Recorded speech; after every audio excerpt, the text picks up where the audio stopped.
Terima kasih saya sampaikan kepada pembawa acara dan juga terima kasih saya sampaikan kepada Ibu Umi Muhtatimah selaku Kepala SDN dari Rejo 1. Pertama selamat siang Bapak Ibu, walaupun Bapaknya tidak ada, Ibu-Ibu sekalian. Tetap semangat ya, walaupun siang-siang, tapi kita tetap semangat untuk menimba ilmu seperti tadi yang disampaikan oleh Ibu Umi. Yang terhormat Ibu Umi Muhtatimah selaku Kepala SDN dari Rejo 1, yang kami hormati Ibu-Ibu Guru SDN dari Rejo 1, dan yang saya banggakan ada juga partner saya Ibu Wiwi Nurhayati. Pada kesempatan siang hari ini yang luar biasa, saya mendapatkan tugas dari pendidikan calon guru penggerak yang sedang saya ikuti, CGP Angkatan 11 Kabupaten Magelang, untuk mendiseminasikan pemahaman dan penerapan pengalaman budaya positif. Budaya positif ini merupakan modul 1.4 yang telah kami lalui. Kemudian diseminasi ini merupakan aksi nyata yang harus kami jalani dan harus kami lalui untuk menyebarkan dan memberikan pemahaman kepada teman sejawat di sekolah masing-masing. Pada siang hari ini saya berusaha, ibu-ibu ini santai saja ya, nggak usah tegang ya. Buatan saya Bu, gini saja. Terima kasih. Ini santai aja seperti biasa pada kombel-kombel kita yang sudah kita lalui bersama. Jadi acaranya santai walaupun memang terdapat video di belakang sana karena memang ini kewajiban kami seperti itu. Next, Bu Wiwi.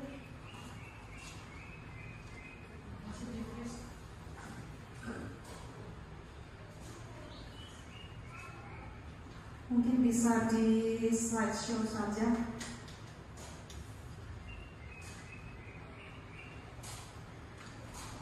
Ya, pada kesempatan hari ini saya ingin menyampaikan budaya positif beberapa konsep inti yang akan kita pelajari ataupun saya akan coba untuk sharing bersama.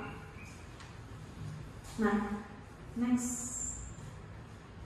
Oke, yang pertama yaitu ada perubahan paradigma belajar. Kemudian nanti diikuti disiplin positif, ada nilai-nilai kebajikan, kebutuhan dasar manusia, motivasi perilaku manusia, kemudian ada posisi kontrol guru, keyakinan kelas, dan juga segitiga restitusi. Walaupun nanti tidak akan secara mendalam untuk beberapa materi yang akan kami sampaikan, nanti kita akan mencoba untuk berdiskusi, kemudian kita akan berefleksi bersama, karena sebenarnya materi-materi ini sudah kita lalui dan kita jalankan di kelas, walaupun kita memang belum tahu teorinya seperti itu. Jadi sepertinya segitiga restitusi maksudnya ya, kita mungkin potong segitiga restitusi, walaupun sebenarnya dalam pembelajaran sehari-hari, dalam kita menghadapi siswa itu sudah kita lakukan, tetapi kita belum paham apa yang disebut segitiga restitusi. Nah, kesempatan hari ini saya ingin memberikan pengalaman-pengalaman melalui apa yang sudah kami pelajari melalui LMS. Next. Perubahan paradigma belajar. Pembelajaran dengan paradigma baru merupakan pembelajaran yang dirancang berdasarkan prinsip pembelajaran berdiferensiasi, sehingga para peserta didik belajar sesuai kebutuhannya berdasarkan tahap perkembangan sesuai teori psikologi modern untuk mewujudkan profil pelajar Pancasila.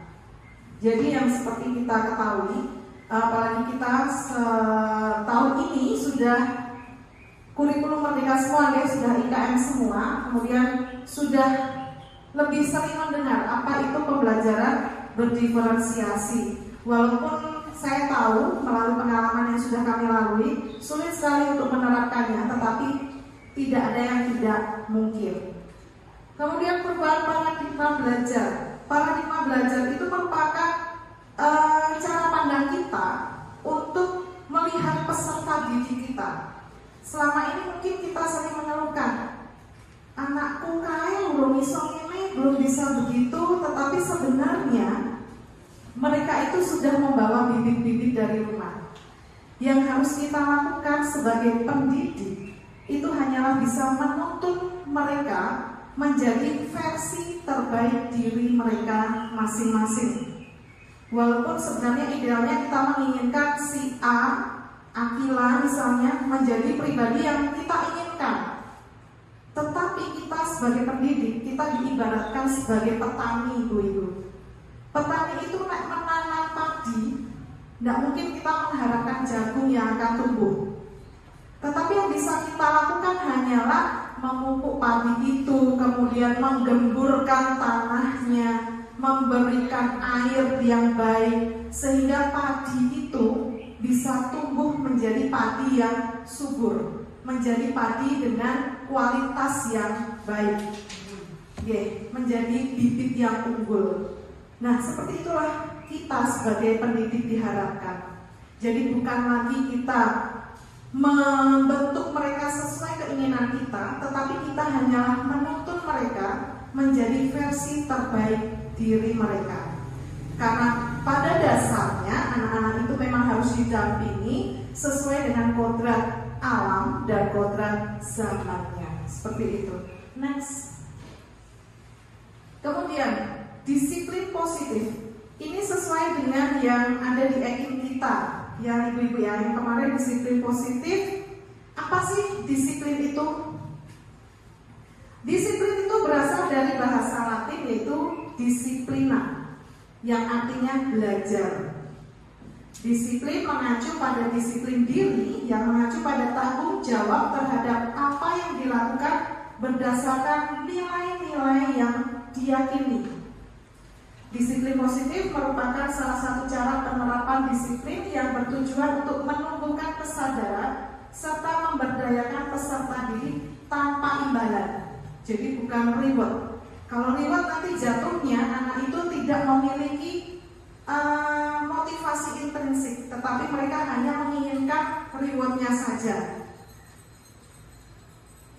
Sebagai pendidik, tujuan kita adalah menciptakan peserta didik yang memiliki disiplin diri sehingga berperilaku mengacu pada nilai-nilai kebajikan universal dan memiliki motivasi intrinsik dalam perubahan perilaku ke arah yang lebih baik.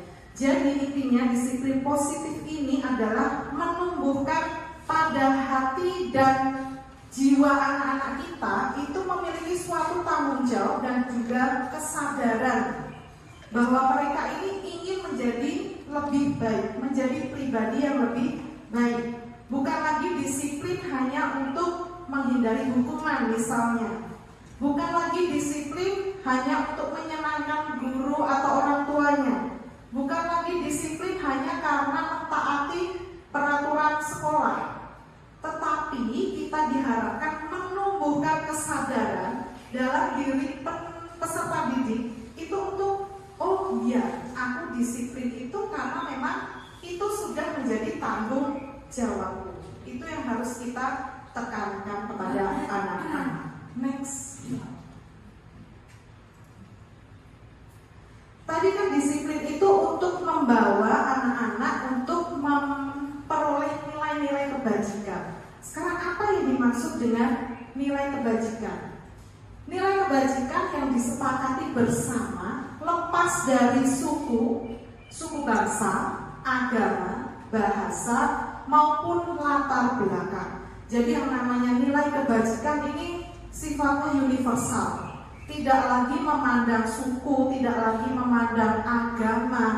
Di agama apapun, ada 6 agama yang diakui di Indonesia. Nilai universal itu memang masuk ke dalam semua agama. Tidak hanya agama Islam mungkin, tidak hanya berlaku di Katolik, tidak berlaku hanya di Buddha dan sebagainya. Tetapi itu lepas dari agama, suku, ras, budaya. Nah ini ada contoh nilai kebajikan berdasarkan institusi atau organisasi. Kalau di kita biasanya kita ada yang profil pelajar Pancasila. Ada nilai kebajikan beriman dan bertakwa kepada Tuhan Yang Maha Esa, berakhlak mulia, berkebinekaan global, dan seterusnya. Begitu juga pada Ibo Primary Years Program. Ada beberapa nilai kebajikan menurut mereka, itu ada toleransi, rasa hormat, integrasi, dan sebagainya. Kemudian ada di life skill-nya itu dapat dipercaya, lurus hati, pendengar yang baik. Dan saya percaya bahwa nilai kebajikan ini sesuai dengan apa yang kita yakini untuk peserta didik itu dapatkan. Kita mendidik mereka untuk mempunyai nilai kebajikan ini. Setuju apa buatan ibu-ibu? Apakah kita menginginkan siswa kita itu mempunyai jiwa toleransi? Ya kan? Walaupun dia mau Islam, mau Kristen, mau Katolik yang ada di sekolah kita ini, kita menginginkan mereka mempunyai jiwa toleransi. Mereka tidak merendahkan orang lain. Baik toh, kita juga menginginkan itu pada diri siswa kita. Jadi memang nilai kebajikan itu tidak lagi memandang suku bangsa, agama, bahasa, dan lain sebagainya, tetapi semua makhluk secara universal. Lanjutnya. Nah, ini yang saya katakan tadi, motivasi perilaku manusia. Ada 3 motivasi perilaku manusia. Yang pertama itu untuk menghindari ketidaknyamanan atau hukuman. Jadi mereka itu disiplin, mereka itu baik, mereka itu taat, tetapi motivasinya hanya untuk yang ini, satu ini, hanya untuk menghindari hukuman atau ketidaknyamanan. Kemudian jenis motivasi yang kedua yaitu untuk mendapatkan imbalan atau penghargaan dari orang lain. Ini yang biasa kita sebut dengan reward. Kalau menurut kita mungkin reward itu bagus gitu ya, tetapi sebenarnya itu malah kadang bagi siswa yang memang belum mempunyai kematangan mental itu akan menjadi suatu jelongkroke seperti itu. Karena apa? Tidak ada keyakinan dalam diri dia memang itu yang harus dia lakukan, tetapi hanya sekedar untuk mendapatkan hadiah. Jadi hadiah tuh di sini hadiah. Jadi hanya itu saja motivasinya.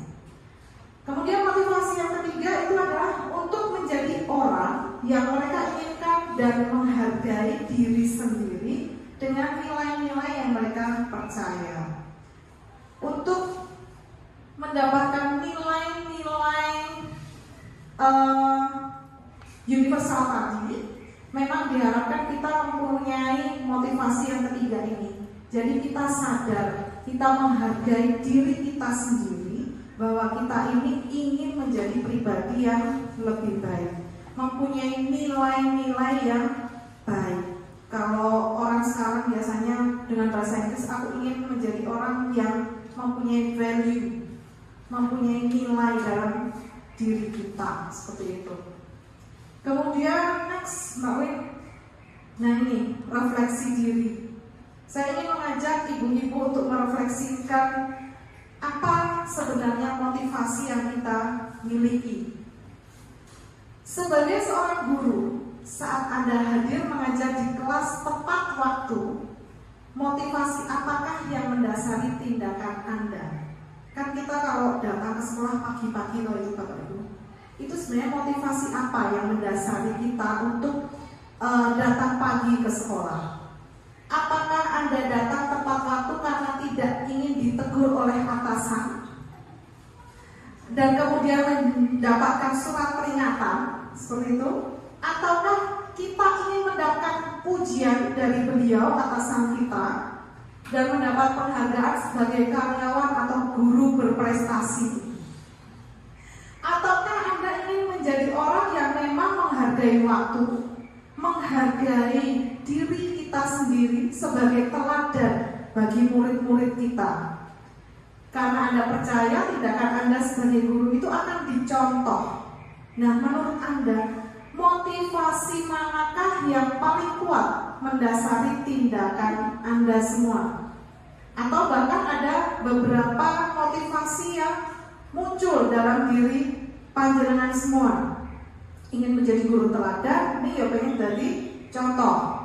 Ataukah hanya ya aku pengen dipuji wae kalau pas pagi-pagi itu, ya kan? Atau biar menjadi guru teladan, biar ekimnya dinilai jempolnya banyak, seperti itu. Motivasi manakah yang Anda miliki? Mungkin itu bisa panjenengan refleksikan dalam diri panjenengan sendiri, bisa dingen-ngen sendiri. Sebenarnya motivasi mana yang mendasari tindakan panjenengan yang pagi-pagi datang, sudah jam 7 kurang 20 sudah berada di ruang guru, padahal kita absennya pukul 7 itu maksimal, tetapi kita banyak dari kita dengan rela, ya, semoga kita mempunyai motivasi yang sama, bahwa kita sadar kita ingin menjadi contoh untuk siswa-siswi kita, bahkan tanpa yang namanya penghargaan, tanpa ada pujian dari siapapun, tetapi kita sadar bahwa itulah tanggung jawab diri kita. Next. Nah ini, menurut Anda dari ketiga jenis motivasi tadi, motivasi manakah yang paling banyak mendasari perilaku murid kita di sekolah?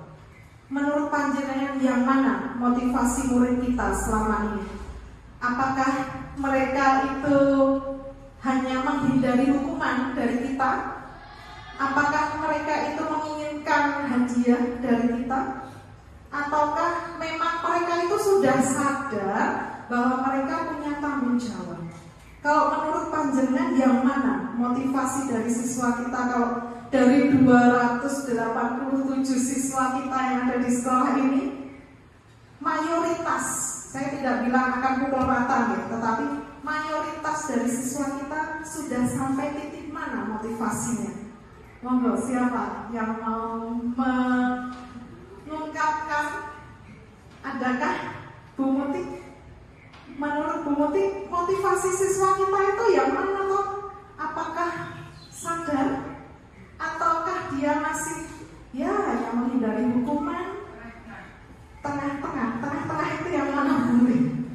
Bisa ditampilkan yang motivasi tadi Bu Wiwin. Nah, ada 3 motivasinya. Yang manakah kira-kira siswa kita? Apakah sudah sampai ke motivasi yang ketiga dengan sadar diri? Ataukah baru ya biar nggak dihukum aja? Kalau siswa apa ini? Siswa Ibu. Kalau siswa itu 1 dan 2 kebanyakan. Oke. Kalau guru itu Nah, monggo, yang mana Ibu sebagai kepala? kalau guru itu kita himbau kepada semasa apa ya? Kalau anak itu disiplinnya itu 1-2. 1 bisa menghindari keterjatuhan hukuman dari guru, telah menjudukani. Yang kedua untuk mendapat imbalan atau penghargaan itu kan bagus. Itu memang guru harus berpikir seperti itu nih. Besok lanjutkan lagi ya itu. Tapi kalau ketiga itu belum alhamdulillah. Yang ketiga ini kalau guru tuh 1-2 itu tulis guru kok 1-2 ya sebenarnya, tapi apa ya, kalau guru itu self disiplin yang muncul pada diri sendiri tanpa pengaruh orang lain, tapi demi tanggung jawab yang harus kita. Misalnya kita jam 7 masuk udah kebiasaan, nah kita sepakati jam 7 kita apel dulu sehingga tanggung jawab itu melekat pada diri sendiri atau self disiplin itu.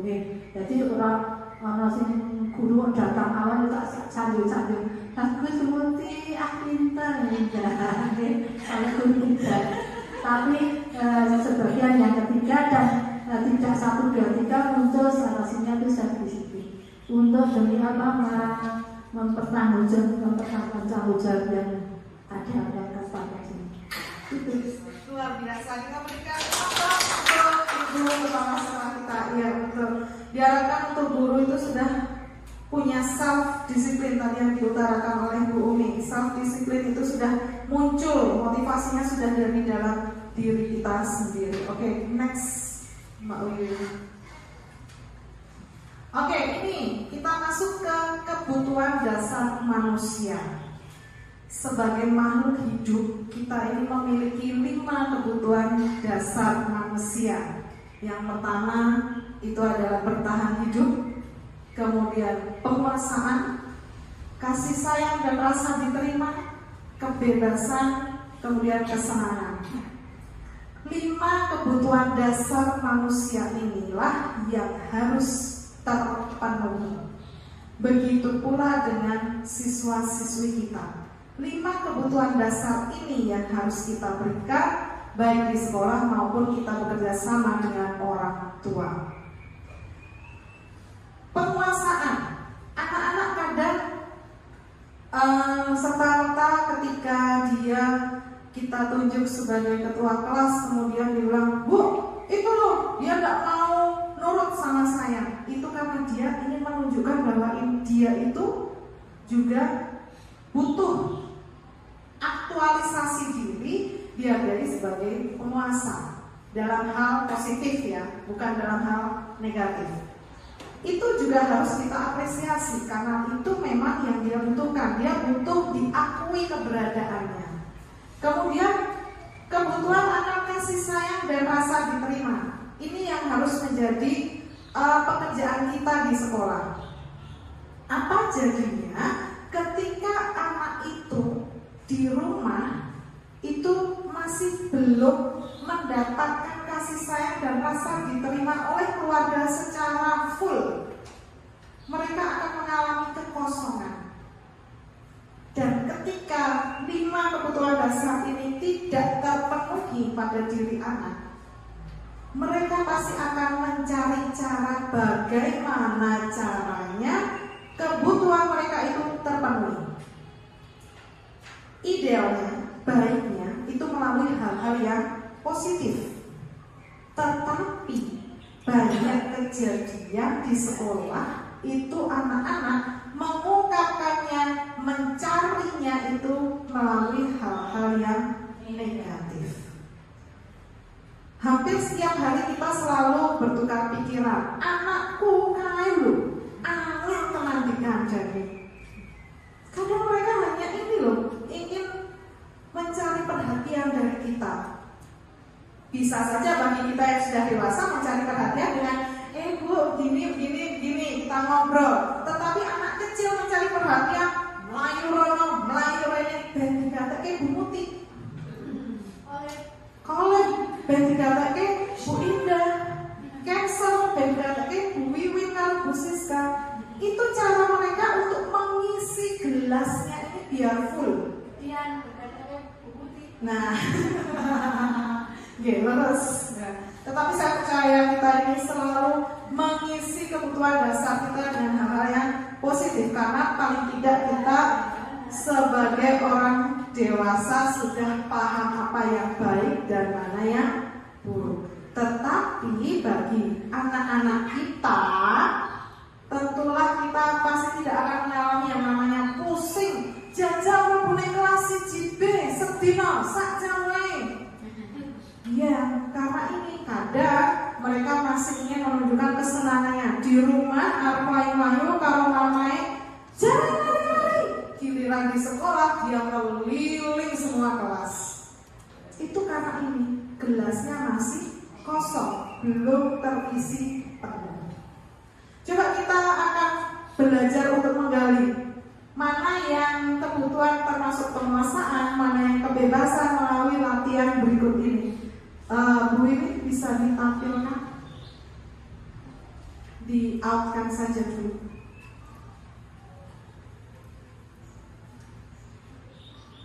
Di LMS bisa dibukakan. Kita akan berlatih ibu-ibu mana yang termasuk dalam kebutuhan dasar manusia, kesenangan, bertahan hidup, ataukah kok tidak mau jalan gitu. Diduplikat dulu.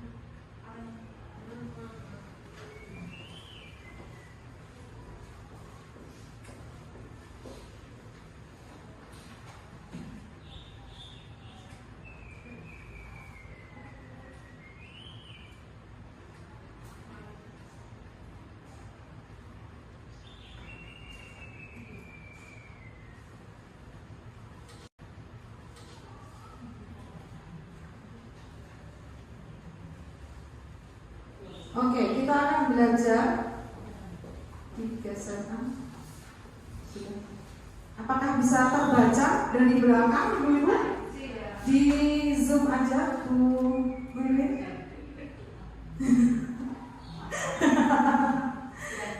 Agak dibesarkan lagi. Ya.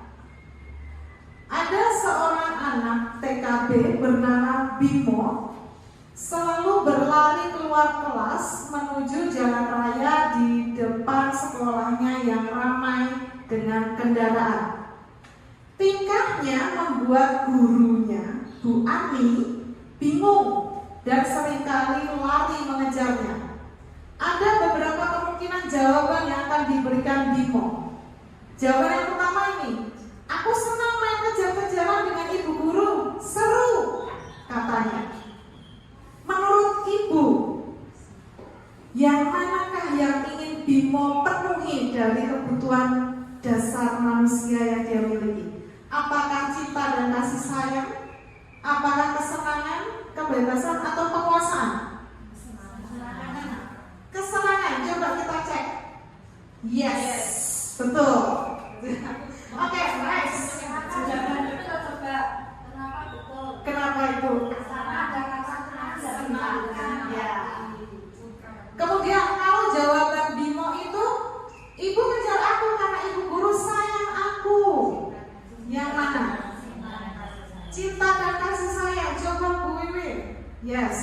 Karena memang ada clue-nya. Apa yang dia butuhkan pasti dia sampaikan. Next, aku hebat kan bisa bikin ibu guru kejar aku. Yang mana? Penguasaan? Oke, clear? Yes, betul. Kemudian jawaban. Aku bosan belajar mewarnai terus di dalam kelas. Yang mana?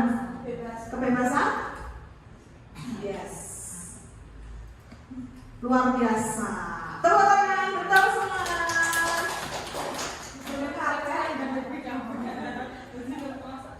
Oke, dari sini kita bisa belajar ketika siswa itu menjawab pertanyaan kita, apa toh kamu tuh nopo toh? Itu sebenarnya dia mengungkapkan apa yang dia butuhkan. Tinggal kita sebagai guru, maukah? Atau pekakah kita? Ya kan? Apakah? Jangan mau Bu, jadilah guru yang peka terhadap kebutuhan apa yang dia inginkan, apa yang peserta didik inginkan. Kemudian kita masuk ke posisi kontrol guru. Nah ini akan menarik Bapak Ibu, karena posisi kontrol guru itu merupakan diri kita, merupakan cerminan kita di sekolah ini. Nanti kita akan bisa merefleksikan pada posisi apakah aku di sekolah ini. Oke, next. Dibesarkan bisa? Enggak, di slide-nya. Yes. Belum, bukan itu.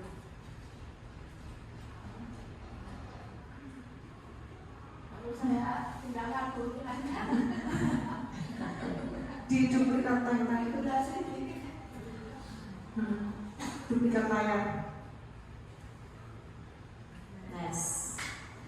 Posisi kontrol guru ini ada 5 macamnya. Next, Bu Wiwin. Kita belajar pengertiannya dulu. Posisi kontrol guru itu merujuk pada sejauh mana seorang guru itu mengendalikan atau mengarahkan proses pembelajaran sampai pada proses penyelesaian masalah siswa. Bagaimana cara kita menyelesaikan siswa-siswi dengan berbagai macam masalahnya. Kita bagaimana sih ngadepin Akila, bagaimana saya menghadapi cancer, bagaimana kita menghadapi kolek dan sebagainya. Itu kita akan berada pada posisi yang mana. Ada 5 posisi kontrol guru. Yang pertama adalah sebagai penghukum. Sudah tertawa, saya belum akan menceritakan penghukum itu yang seperti video-video yang bisa kita pelajari. Kemudian yang kedua itu guru sebagai pembuat rasa bersalah. Kemudian yang ketiga, guru sebagai teman. Kemudian selanjutnya guru sebagai pemantau. Kemudian guru sebagai manajer. Kalau dari kelima ini, walaupun kita belum tahu teman yang bagaimana, kemudian pembuat rasa bersalah yang bagaimana, dari lima ini kira-kira idealnya kita sebagai guru itu harusnya menduduki posisi yang mana? Teman, oke. Ada lagi? Teman dan pemantau. Ada lagi? Yang di posisi manakah yang ideal bagi kita sebagai guru? Manager, oke? Oke, kita akan pelajari satu persatu. Ada 5 video yang akan ditayangkan. Next, ini adalah video yang pertama. Ini boleh jangan bosan-bosan sama yang namanya Naren. Monggo, dinikmati. Naren.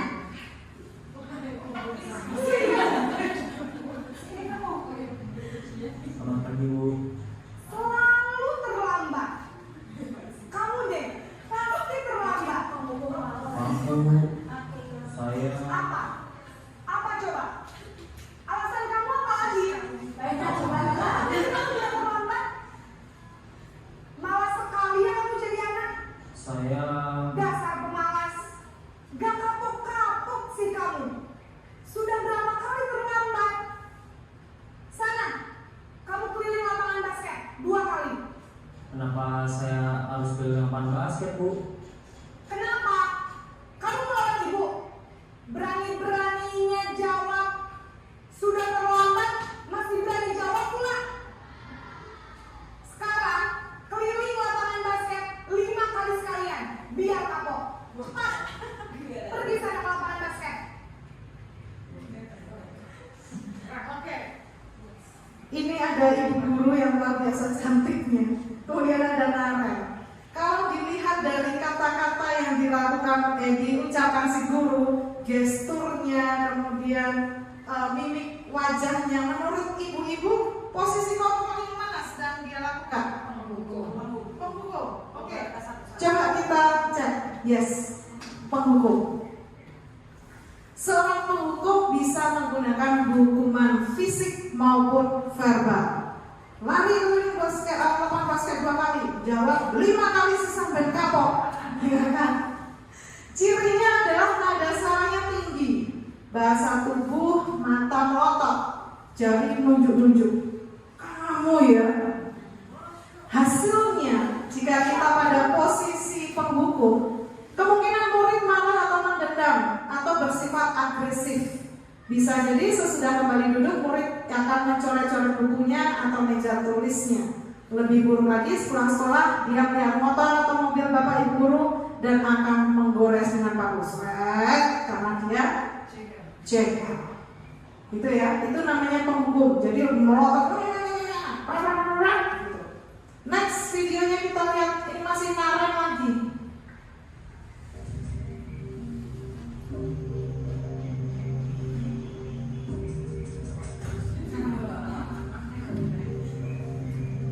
Naren.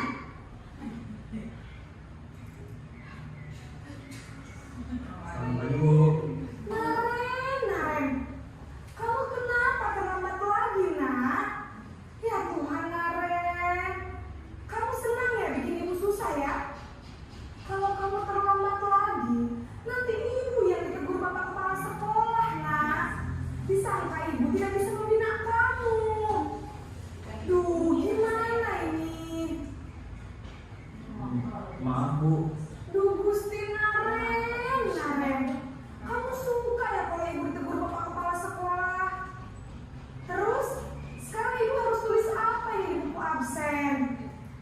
Ini kamu sudah sering terlambat loh. Ibu harus apa coba? Maaf, Bu. Maaf sekali. Ya sudah, lain kali jangan bikin ibu susah lagi ya, nak ya. Ibu tidak akan kuat lagi kalau kamu begini terus. Bisa jatuhan kalau ibu ditegur bapak kepala sekolah. Sana ya Bu. Maaf sekali. Oke. Menurut ibu-ibu semua, posisi kontrol apa yang gurunya lakukan? Apakah betul? Yang mana kan? Yes, pembuat rasa bersalah. Si ibu ini playing victim. Nek kue sama aku loh, saya tanggung jawab. Aku butuh toh, seperti itu biasanya, ya kan?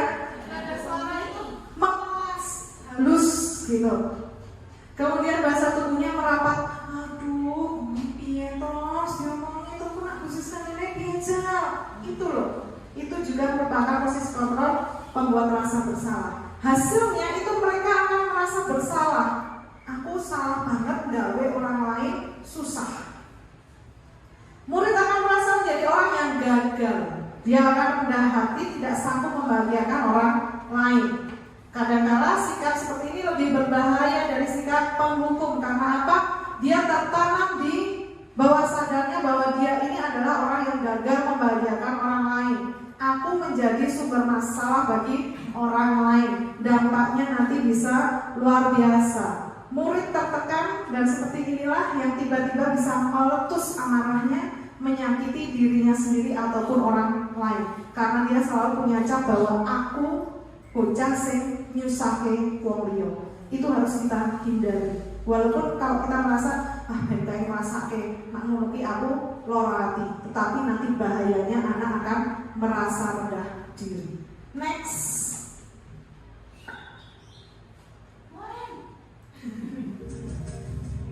Ya, masih marah nih.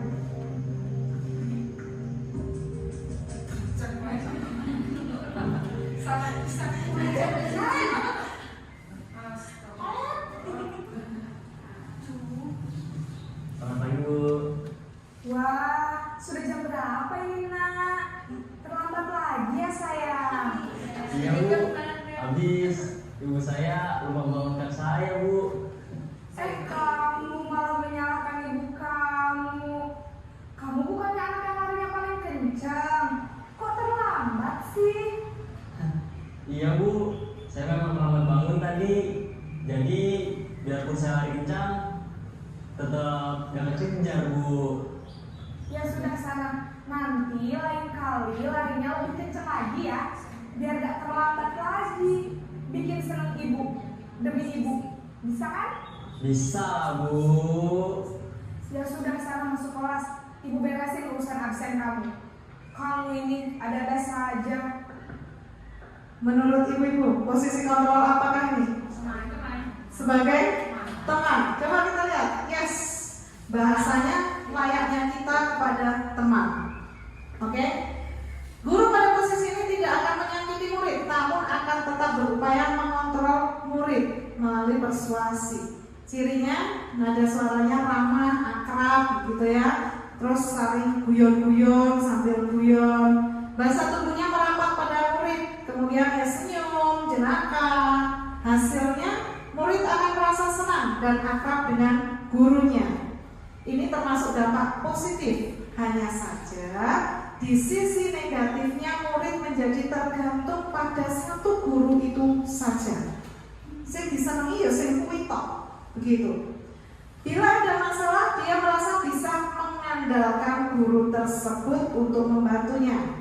Akibat lain dari posisi ini, dia hanya akan berbuat sesuatu bila yang menyuruh adalah guru tersebut dan belum tentu berlaku yang sama dengan guru atau orang lain. Jadi dia hanya merasa, saya kayak wajahku kan yang guru kae, ya wes aku manute karo kae wae. Sebenarnya ini bagus, tetapi memang ada dampak negatifnya dan inilah yang harus kita hindari. Hanya membuat si anak itu bergantung pada satu guru, tetapi tidak bisa mendekatkan pada seluruh guru yang ada di sekolah. Next, masih naret.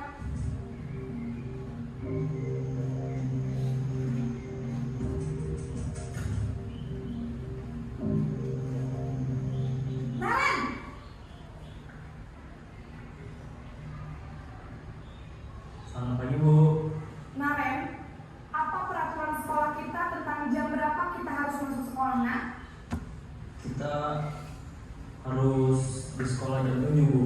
Iya betul. sekarang sudah jam 7.20. Naren sudah tahu konsekuensinya jika terlambat hadir. Paham Bu, saya harus tinggal kelas pas jam istirahat selama 20 menit. Ya benar, konsekuensinya demikian. Jadi nanti jam 9.30 pas istirahat, kamu harus tinggal di kelas, kerjakan tugas tambahan untuk ketertinggalan kamu, ya? Baik Bu. Posisi apa ini? Pemantau. Ngawasi. Jadi yang namanya pemantau itu mengawasi ya, berdasarkan peraturan-peraturan dan konsekuensinya. Hasilnya bagaimana? Murid memahami konsekuensi yang harus dijalankan karena telah melanggar peraturan. Kemudian guru juga tidak menunjukkan emosi yang berlebihan, menjadi marah atau membuat merasa salah si murid itu. Kemudian murid tetap dibuat tidak nyaman, yaitu dia harus mengganti atau melakukan konsekuensinya. Kemudian guru tetap harus memantau murid pada saat mengerjakan tugas di jam istirahat, karena mereka memang harus segera dipantau atau selalu dipantau. Jadi kita belum bisa percaya 100% bahwa anak itu memang benar-benar bisa bertanggung jawab. Jadi kita harus selalu memantaunya. Yang terakhir, kita lihat perbedaannya.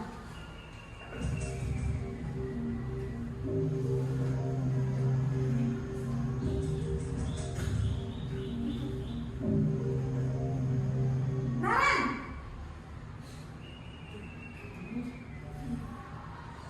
Selamat pagi Bu. Selamat pagi Naren. Maaf Bu, saya terlambat. Iya, sekolah masuknya jam 7, sekarang sudah jam 7.20. Jadi sekarang bagaimana ini Naren? Maaf Bu, saya lupa setel alarm saya semalam. Baiklah, menurut kamu, keyakinan sekolah yang mana yang perlu kamu tingkatkan? Menghargai diri sendiri dan orang lain mungkin ya Bu. Setuju. Jadi, apakah Naren meyakini prinsip saling menghormati tersebut? Iya Bu, saya meyakininya. Apakah Naren bersedia memperbaiki masalah keterlambatan ini? Bersedia Bu. Bagaimana kamu akan perbaiki masalah keterlambatan ini? Saya akan coba untuk tidak lupa menyetel alarm saya Bu. Baik, kalau Naren lupa menyetel alarm di rumah, ada orang yang kira-kira bisa bantu mengingatkan tidak? Ada Bu, kakak saya, Kak Emma. Ada lagi selain Kak Emma? Selain Kak Emma, ada ibu saya. Baik, jadi yang mengingatkan Naren adalah Kak Emma dan ibu kamu ya? Kira-kira akan mulai setel alarm kapan nih Naren? Setelah pulang sekolah, akan segera saya lakukan. Baik, jadi Naren akan setel alarm untuk bangun besok pagi dan akan diingatkan oleh kakak dan ibunda Naren ya. Ada lagi yang mungkin perlu dilakukan Naren agar tidak terlambat bangun lagi? Tidak ada Bu. Baik Naren, terima kasih untuk kerjasama kamu. Sekarang kamu perlu kembali ke kelas untuk belajar. Baik Bu, terima kasih. Posisi yang kelima. Ya, manajer. Adalah posisi di mana guru berbuat sesuatu bersama dengan murid, mempersilahkan murid mempertanggungjawabkan perilakunya dan mendukung murid agar dapat menemukan menemukan solusi atas permasalahannya sendiri. Cirinya itu tulus, bahasa tubuh tidak kaku dan mendekat ke murid. Jadi kita mengayomi. Next, kelihatannya dilanjutin. Oke. Fokusnya ada pada murid. Jadi bukan hanya untuk membahagiakan guru, tetapi kita membimbing murid untuk tahu salahnya itu apa. Kemudian solusi yang harus kamu lakukan untuk mengatasi masalahmu itu apa. Kemudian ditanya juga, itu melanggar keyakinan kita atau tidak? Keyakinan kelas misal. Kemudian mau kapan kamu memperbaiki? Jadi itu dikembalikan lagi ke siswa. Jadi mereka belajar untuk memecahkan masalahnya sendiri. Kita memberikan kepercayaan pada siswa bahwa mereka itu juga mampu untuk mencari solusi terhadap masalahnya. Bukan kita yang selalu dulang, tetapi mereka secara mandiri tahu, oh salahku A, aku harus berbuat B. B untuk mengatasinya. Seperti itu. Itu adalah posisi manajer dan itu adalah posisi yang ideal sebagai guru yang harus kita terapkan pada pembelajaran ketika mungkin siswa kita tidak mengerjakan PR, tidak membawa buku, datang terlambat, topinya ketinggalan dan sebagainya. Jadi bukan serta-merta kita menghukum berdiri di sana, sit up dan sebagainya. Tetapi kita tanya, apa salahnya? Jadi dia bisa menyadari kesalahannya sendiri, mencari solusinya. Itu adalah 5 posisi kontrol guru. Kemudian untuk mengatasi masalahnya, kita akan lanjut pada segitiga restitusi. Oke, kalau untuk keyakinan kelas saya skip ya, karena kita sudah belajar kemarin keyakinan kelas dan Bapak Ibu juga sudah menerapkannya, sudah membuat keyakinan kelas masing-masing. Kita langsung saja ke hal yang baru untuk kita, yaitu segitiga restitusi. Oke. Nah, apa itu segitiga restitusi? Next. Segitiga restitusi adalah suatu proses dialog yang dijalankan oleh guru atau orang tua agar dapat menghasilkan murid yang mandiri dan bertanggung jawab. Segitiga restitusi membantu siswa memiliki tujuan, disiplin positif, dan dapat memperbaiki dirinya setelah berbuat kesalahan. Jadi bukan lagi kita sing buka iki salahmu kowe kudu ngene, tidak, tetapi kita membantu mereka untuk tahu salahnya apa. Kita membantu mereka untuk tahu bagaimana cara mengatasi masalah mereka, solusi apa yang bisa mereka tawarkan dan mereka lakukan untuk memperbaiki masalahnya. Kemudian restitusi ini bukan untuk menebus kesalahan, namun untuk belajar dari kesalahan. Bahwa pengalaman adalah guru terbaik, ya. Kita tidak bisa terus menghapus kesalahan kita. Yang bisa kita lakukan adalah kita belajar dari kesalahan-kesalahan kita. Begitu juga dengan murid kita bantu dengan yang namanya segitiga restitusi. Ada 3 langkah. Yang pertama adalah menstabilkan identitas. Yang kedua adalah validasi tindakan yang salah. Kemudian yang ketiga adalah menanyakan keyakinan. Apa saja yang bisa kita lakukan? Next, Wiwi. Ya, ini langkah-langkahnya. Next. Yang pertama, menstabilkan identitas. Ketika seorang siswa yang sedang berkelahi misalnya, kemudian kita pegang tangannya, apakah kita bisa langsung kalau seperti itu caranya, dia akan semakin meluap. Emosi dong, emosi. Yang bisa kita lakukan adalah menstabilkan identitasnya.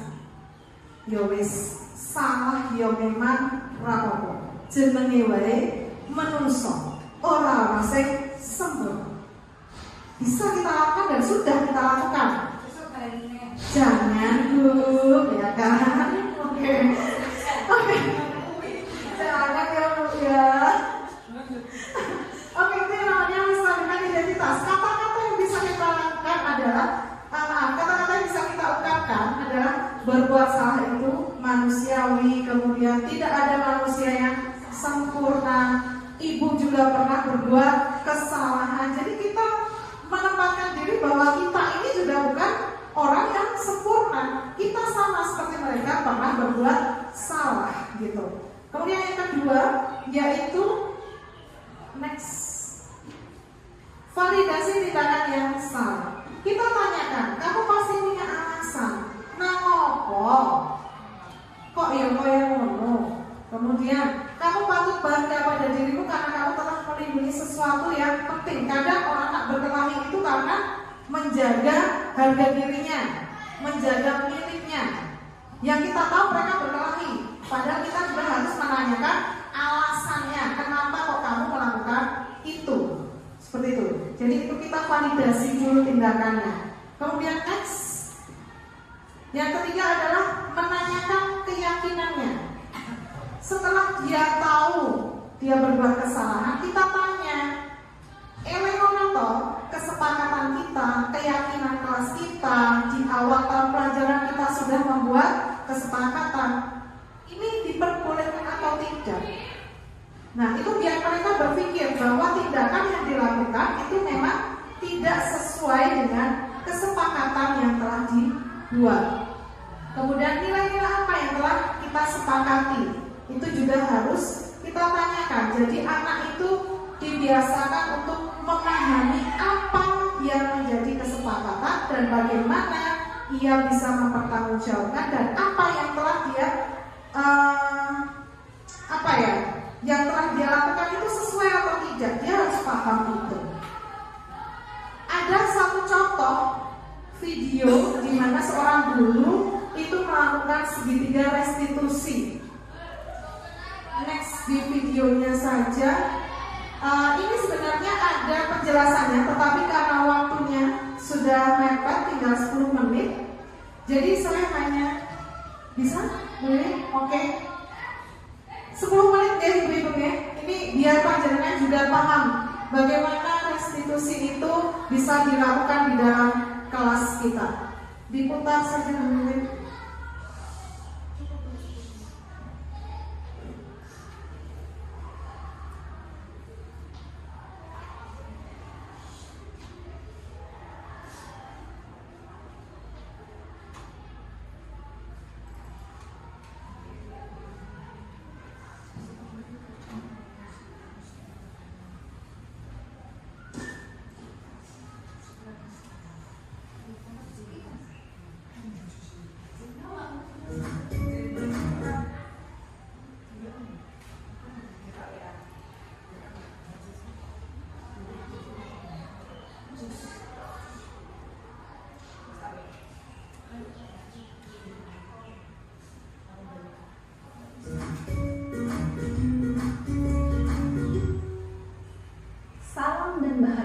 Ibu dan Bapak guru hebat.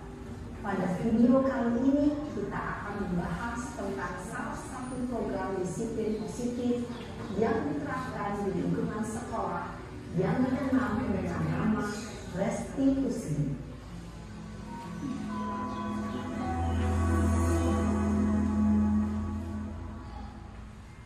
Restitusi dikembangkan oleh pakar pendidikan Brian Gosen, berlandaskan pada teori kontrol Dr. William Gleason.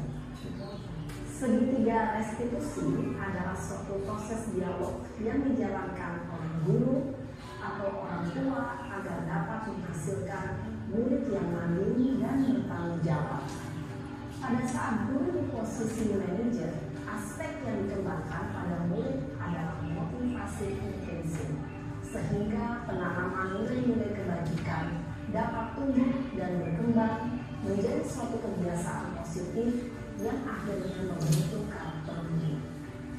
Proses dialog ini terdiri dari 3 langkah yang digambarkan pada ketiga sisi pada segitiga restitusi. Sisi pertama adalah menstabilkan identitas. Sisi yang kedua adalah validasi tindakan yang salah.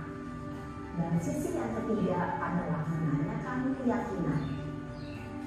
Ibu dan Bapak guru, berikut ini akan ditunjukkan bagaimana seorang guru berada dalam posisi manajer menggunakan penerapan segitiga restitusi.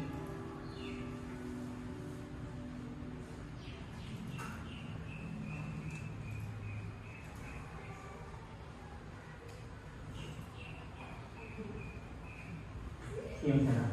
Siang Pak. Sudah lama nggak ketemu Sarah? Kenapa hari ini ada di sini? Kesel Pak, kesel banget. Masa aku dikatain tukang fitnah Pak? Ya aku marah lah. Aku balik katain mereka di depan kelas. Kesel banget. Oh begitu. Yang pasti kamu marah dan kesal. Bapak juga akan marah apabila ada yang menyuruh Bapak seperti itu. Kemudian pada saat itu kamu mau melakukan apa? Ya saya harus ngatain mereka lah Pak. Kesel banget. Saya bentak-bentak dia di depan teman-teman lain. Oh begitu. Pasti kamu melakukan seperti itu karena suatu alasan tertentu kan? Iyalah, masa saya diam saja Pak? Ya saya bela diri lah. Masa saya dituduh tukang fitnah? Ya wajar lah. Mungkin mempertahankan harga diri itu sesuatu yang sakit buat kamu. Untung kamu tidak begitu gagal lagi. Hanya meminta-minta. Iya Pak. Untung saya masih bersabar dan hanya meminta saja. Sudah gemes padahal saya pasti dari diri lah. Ya pasti ya. Tapi kamu memilih untuk tetap bertahan dan bersabar. Kamu memilih untuk tidak berubah lebih parah lagi. Iya. Nah, sekarang coba kita lihat lagi. Tindakan kamu yang minta-minta Eka di kelas. Tindakan kamu itu kira-kira sesuai dengan keyakinan kelas atau prinsip kamu tidak? Enggak lah Pak. Capek Pak dari kemarin. Jadi keyakinan atau prinsip mana yang kurang sesuai dengan keinginan kamu? Ya, saya sebenarnya sangat menghargai orang lain. Mungkin saat itu saya menjadi emosi, jadi tidak menunjukkan sikap itu. Kamu meyakini tidak? Menghargai orang lain itu penting buat kamu. Yakinlah Pak. Iya, setuju. Kita harus saling menghargai. Namun ada juga keyakinan yang kita sepakati yang perlu kita jalankan apabila kita sedang marah. Ya, saya bisa berpraktik. Mulai gimana bisa jadi? Saya bisa jadi lebih sabar, mengambil waktu jeda untuk berpikir mau apa selanjutnya. Kira-kira kamu bersedia memperbaiki masalah ini tidak? Sedia Pak. Kalau kamu memperbaiki masalah ini, kamu akan menjadi orang seperti apa? Saya akan menjadi orang yang sekarang jawab kali ya Pak. Dan mengenai satu akan. Iya. Menurut kamu, bagaimana rasanya menjadi orang seperti itu? Ya nyaman lah, bangga bisa bersabar dan menahan diri. Baiklah kalau begitu. Yuk kita pikirkan bagaimana memperbaiki masalah ini.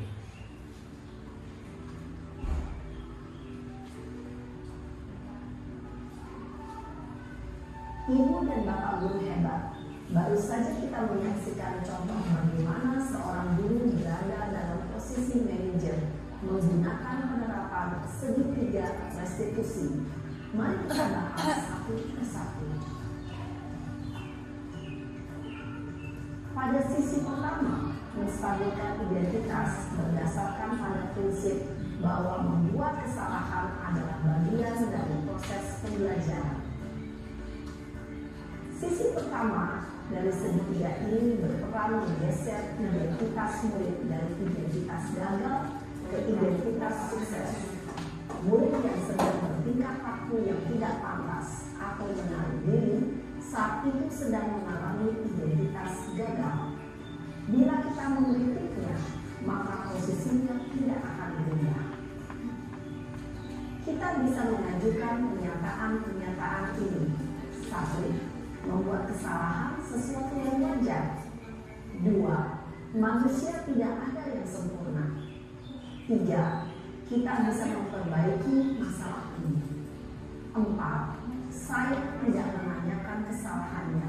Saya lebih fokus bagaimana memperbaiki masalah ini. 5. Apakah saat ini kamu telah menjadi orang yang baik untuk diri sendiri? Pada sisi kedua, validasi tindakan yang salah berlandaskan pada prinsip bahwa setiap perilaku berupaya memenuhi suatu kebutuhan tertentu.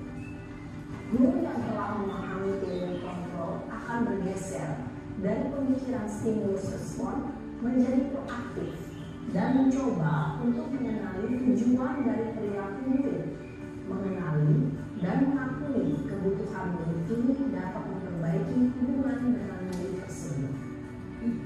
Pernyataan atau pertanyaan bisa disampaikan dengan nada suara tidak menghakimi atau memojokkan, sehingga dapat mengembalikan murid pada posisi positif. 1. Kamu bisa saja bertindak lebih gegabah lagi dari ini. 2. Kamu bukan melakukannya tanpa suatu alasan tertentu. 3. Kamu melakukannya karena mempertahankan sesuatu yang penting bagimu. 4. Mungkin kamu bisa mempelajari suatu perilaku baru yang lebih efektif. Bersediakah kamu mempelajarinya? Selanjutnya, kita akan simak sisi terakhir, yaitu menanyakan keyakinan. Teori kontrol menyatakan bahwa pada dasarnya kita termotivasi secara intrinsik. Pada saat perilaku yang salah telah divalidasi dan identitas sukses telah stabil, maka murid telah siap mengaitkan keyakinan-keyakinannya dengan tindakannya yang salah dan pemikirannya telah bergeser ingin menjadi orang yang dituju. Pertanyaan-pertanyaan ini dapat mengaitkan keyakinan-keyakinan yang dianut murid. 1. Sebagai keluarga atau kelas, apa yang kita yakini? 2. Nilai-nilai apa yang telah kita sepakati? 3. Seperti apa gambaran sebuah kelas yang ideal bagi kamu? 4. Kamu ingin menjadi orang seperti apa?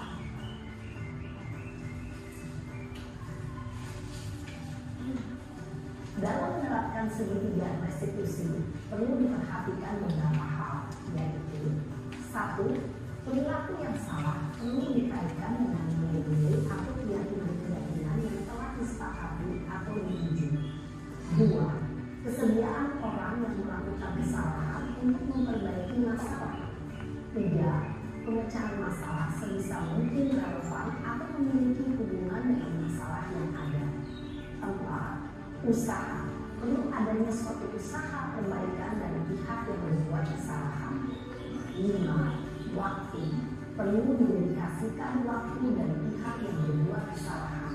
Tanyakan kapan akan mulai dan melakukan usaha untuk memperbaiki masalah. Dengan memahami struktur penerapan segitiga restitusi, diharapkan guru dapat menerapkan posisinya sebagai manajer dengan mengajukan pertanyaan-pertanyaan bermakna yang dapat membuat murid menjadi lebih percaya diri, bertanggung jawab, dan mandiri. Nah, ibu bapak guru perlu tidaknya mengikuti ketiga tahapan dalam segitiga restitusi bergantung pada ringan beratnya suatu permasalahan. Misalnya, bila permasalahan tersebut ringan, maka tidak perlu dijalankan secara berurutan. Bahkan bisa semudah menanyakan apa keyakinan yang kita sepakati. Dengan menjalankan segitiga restitusi, dengan mengajukan pertanyaan-pertanyaan bermakna, diharapkan murid menjadi lebih kuat secara pribadi, dapat membuka wawasan murid agar dapat menyelesaikan permasalahannya sendiri, semakin percaya diri, mandiri, dan merdeka. Salam dan bahagia, ibu bapak guru hebat. Hebat. Nah, segitiga restitusi inilah yang sebenarnya bisa kita lakukan untuk mengatasi masalah-masalah dari siswa-siswi kita. Susah, tetapi tidak ada yang tidak mungkin. Kita diharapkan bisa menjadi seorang manajer yang baik untuk menghasilkan siswa-siswi yang memang bahagia lahir dan batin, dan juga dia bisa bertumbuh dan berkembang sesuai dengan kodrat alam dan kodrat zamannya. Oke, kita telah sampai pada penutup. Terima kasih. Dan dalam penerapan program disiplin positif, kita sebagai guru berusaha memiliki standar kepribadian, profesional, dan sosial yang baik, di mana guru mampu merefleksikan dirinya dalam posisi kontrol saat ini. Bagaimana perjalanan dirinya sebagai among atau manajer yang menuntut murid-muridnya menjadi insan yang mandiri, merdeka, dan bertanggung jawab. Semoga kita, Bapak Ibu Guru SDN Danorejo, selalu diberikan kesabaran, kemudahan, dan juga mampu untuk menjadi manajer yang baik, untuk menghasilkan siswa-siswi yang bertanggung jawab, bahagia, mandiri, dan luar biasa. Sepenuhnya ada di tangan kita, Bapak Ibu. Jadi marilah kita tetap semangat, tetap belajar tanpa mengenal waktu, karena kita merupakan pembelajar sepanjang hayat. Demikian yang bisa saya sampaikan. Mohon maaf apabila ada tutur kata, tindak tanduk yang tidak berkenan pada hati Bapak Ibu sekalian. Saya sampaikan terima kasih yang banyak atas atensinya dan juga waktu yang disediakan bagi kami. Terima kasih dan selamat siang. Terima kasih.